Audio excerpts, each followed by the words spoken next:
So ngayon, update tayo sa ating mga bulati. Ayan po.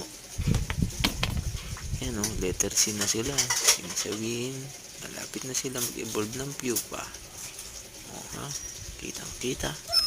Walang daya. Kita niyo po, ayan o. Astig, diba? Mga bulati. Bulati. Malapit na sila mag-pupa.